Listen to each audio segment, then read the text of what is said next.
Kaya raw mag-produce ng 500 tonelada ng mga gulay at prutas kada taon ang pinakamalaking greenhouse facility sa bansa na nasa San Rafael, Bulacan.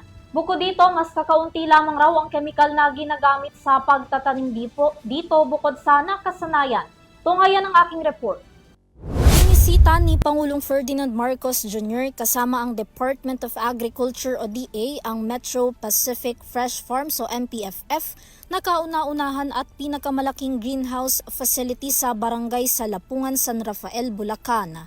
May lawak itong 3.5 hectares na kayang mag-produce ng 500 metric tons ng mga sariwa at dekalidad na mga gulay at prutas kada taon sa pamamagitan ng mga makabagong teknolohiya na hango sa Israeli technology malayo sa tradisyonal na pagsasaka. Di gaya ng sana kagawi ang pamamaraan ng pagtatanim, 90% ng tubig at lupa ang natitipid sa greenhouse facility. Mas kakaunti lang din daw ang kemikal na ginagamit sa mga pananim at karamihan ay organic ang inilalagay. May kakayahan din itong maprotektahan ang mga pananim sa mga peste, sakit at kalamidad dahil sa klase ng infrastruktura nito.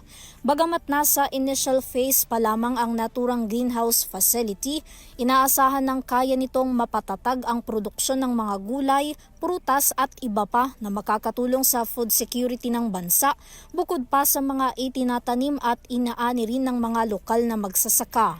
Samantala, target naman ng MPFF na turuan din ng mga lokal na magsasaka ng bansa na gumamit ng mas makabagong teknolohiya sa pagtatanim nang sa gayon ay makasabay din sa nagbabagong panahon.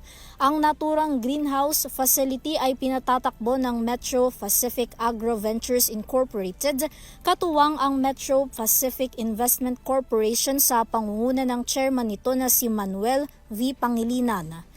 Para sa EuroTV News, Vanessa Cleofa sumasaludo sa bawat Pilipino.